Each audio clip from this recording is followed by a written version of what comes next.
I don't know if I'm back. I wish I knew why this happened. Oh man, this is such a headache. I have no idea what just went on there. Everything seemed to be working fine. I did a sound check an hour and a half ago. Anyway, I'm sorry, folks. If you were there, I hope you're back. If you just found me, I'm happy to have you here. I hope someone can hear me. You know, those of you kind people who are sending me messages, you know, let me know if I'm back. Oh, what a nightmare. Anyway, I just worked my way through the Peacemaker's Hornpipe. You probably all missed that. You're going to have to listen. I'll do it again sometime. I'm going to play a couple more tunes. And I hope I get through this. Oh, man, what a pain.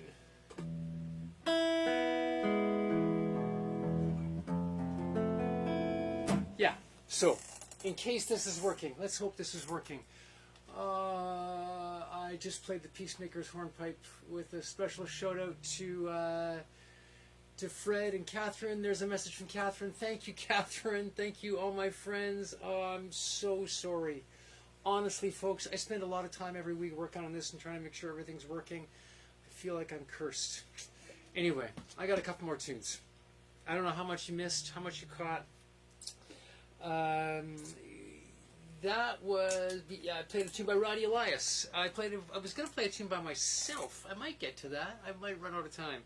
One of the things I try to do is highlight Canadian composers. And here's a piece by a Canadian composer, another great Canadian composer, a guy by the name of Mark Jordan. I believe Mark was born in New York City, but I think he's lived here most of his life, so we're going to claim him as our own. And this is a beautiful ballad of his that I've been listening to for a while and trying to figure out what to make of. It's kind of, on one level, very simple, but kind of hard to play. And so I'm just going to kind of do it as a rubato, jazz, spacey kind of ballad thing. I hope you like it. If you pay attention to these things, you'll know that Mark's original is in the key of D flat major, which is a lovely key, but not really resonant on the guitar. So I lowered it a semitone. I'm going to do it in C, so things ring a little more. And I hope you like it.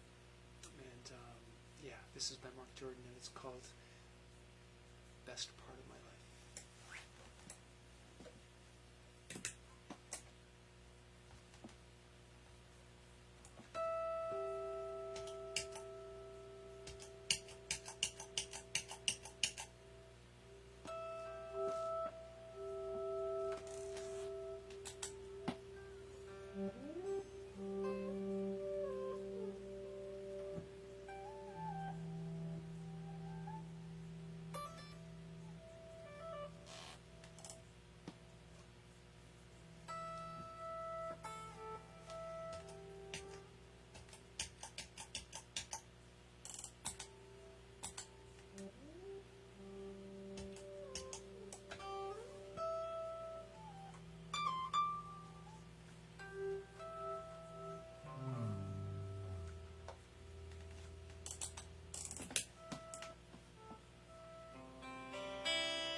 There you go.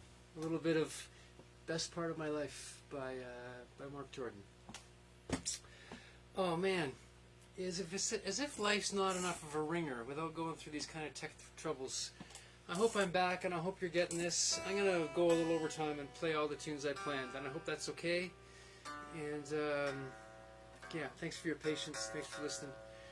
It's it's really gratifying. Several of you sending me texts all the way from the UK and other places, telling me this isn't working. I really appreciate your support. If you got any magic to work out the gremlins in these damn machines, I'd take that too. Anyway, let's try not to waste any time, Kevin. Let's keep rolling with some music. I'm going to continue with a composition by another Canadian composer. This time it's going to be me. I'm going to play a tune of mine, which I have played once before, I think, quite a long time ago. I think way back in April. Tune this on, I didn't get them, but an album of mine called Share the Wealth. It's been around for quite some time. That and any of my recordings and recordings I've got with the Tap and with Julie Michaels and with the Special Interest Group, you can find those all on Bandcamp. If you go to Bandcamp/Kevin Barrett Group or Bandcamp/the Special Interest Group, you'll find those, and I encourage you to check out those recordings. Here's a tune of mine called Southeast, and hope you like it. Again, a little, oh no, I'm not going to set that like that up. I'm going to do that like this. Yeah.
Southeast, there you go. A tune by me off an album called Share the Wealth. On the recording, there's a great appearance by a fabulous Canadian dub poet by the name of Lillian Allen. That was a bit of a stripped-down version you just got there. Thanks for listening. I'm going to go a bit over time, folks. If you got a 5 o'clock appointment, if you need to catch Michelle Rumble's show at 5 or 9 or 2, depending on where you are in the world, that's okay. But I'm going to give you my message of love. I got something to rant about today. Dave Lipsy, are you listening, Dave Lipsy? I got something to rant about today. I'm going to give you a bit of that, and then I'm going to play one more tune. Yeah, thanks for sticking with me, if you are. I have had some thoughts this week on the subject of privilege and entitlement, because we've had quite a week of that in Canada. A little recap for those of you who don't live here. There are many ways in which the Canadian government has done quite a good job of managing a positive response to the COVID-19 pandemic, and I've said that often. But we also have a government here in this country which operates from an almost unbelievable position of privilege and entitlement, and sometimes it gets really tiresome. In ways really not dissimilar to the ways that countries like Saudi Arabia are run by family dynasties, or the ways that the United States for much of the past few decades has been run by a series of Clintons and Bushes. In Canada, we have a second-generation Trudeau Prime Minister, Justin Trudeau, whose dad, Pierre, was a famous Prime Minister in the 70s and early 80s. And I have to say that while he's done a good job in some ways, Justin really often operates as though he's just there by destiny, and he just deserves it somehow. And somehow he's above the law. A few years ago, some photographs surfaced of him at a party in blackface, if you can believe that. That disgusting tradition didn't fully die out 150 years ago like it should have, like it should never have existed. But rather, when that surfaced, rather than Justin saying, I'm a white privileged male who's got a lot to learn and maybe I should pay attention to that, he kind of said oops and carried on. It's kind of his approach. And again, it really gets quite tiresome. We've had a huge controversy over the last few weeks around an organization called the We Charity, which is a huge charitable organization that's been a darling of the Liberal Party, capital L Liberal Party here in Canada, since its inception. Quite baldly, these organizations pretend that they're nonpartisan and above politics, but that one's been quite in the hands of the Liberals all along, as has been evidenced by the fact that they paid hundreds of thousands of dollars to Justin's family members in speaking fees. All the while, other people, other artists, notably black Canadian singer-songwriters like Julie Black and others have done lots of work and spoken for We for absolutely nothing. But somehow the Trudeau family gets speaking fees and expenses in the tune of hundreds of thousands of dollars. And the We Charity was recently offered a grant, or an opportunity to administer a huge government grant program with almost no scrutiny whatsoever. Justin, in spite of his clear conflict of interest, was at the table when the decision was made. And the sort of sense that that's how you could do things. You just keep your little club together. Carries on. I know Canada's not unique in this way. I know that Boris Johnson has been clearly favouring his colleagues from Eton over the people of the UK for ever since he was in power and long before. So it's not an unfamiliar pattern, but it's really kind of sickening. And it peaked again this week. Our finance minister, Bill Morneau, another extremely wealthy and privileged individual, who, as it turns out, has been also getting curried all kinds of favor by the We Charity. They've been taking him and his family on trips worth tens of thousands of dollars, covering all the expenses. And that surfaced a couple of weeks ago, and again, Bill kind of said oops and pretended he covered things up. And on Monday, he announced he was resigning. Clearly an attempt on the part of the government to make him the fall guy and take the heat for this controversy, which doesn't seem to be going away. But it kind of gets better. Not only does our finance minister decide to leave at a terrible time, we are just entering the moment when we need to start figuring out how the heck we're going to pay for the very expensive response to this pandemic, the time when we need a seasoned, experienced finance minister. He walks away to try to clear his name and save his government.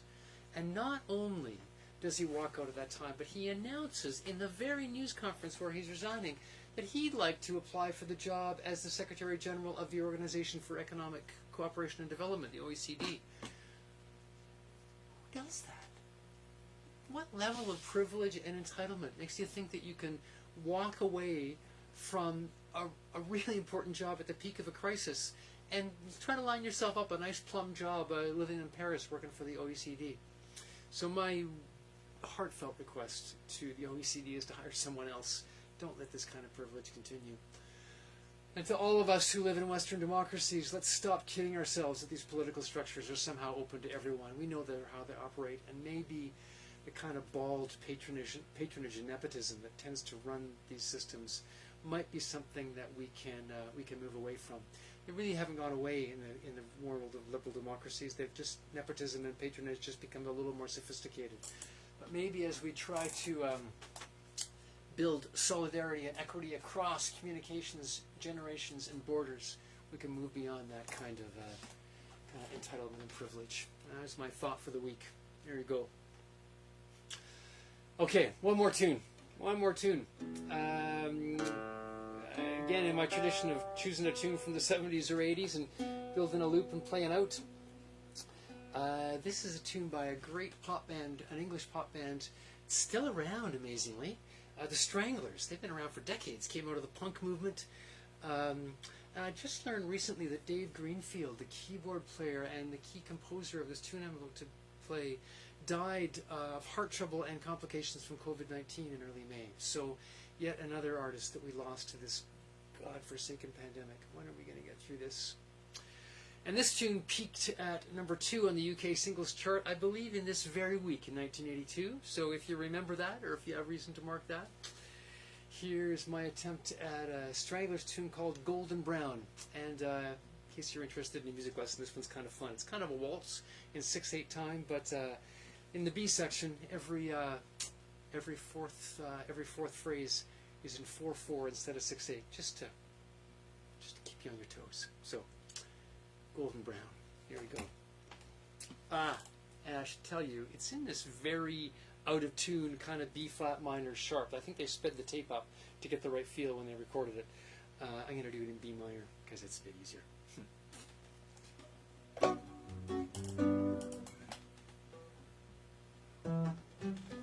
we go.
your patience.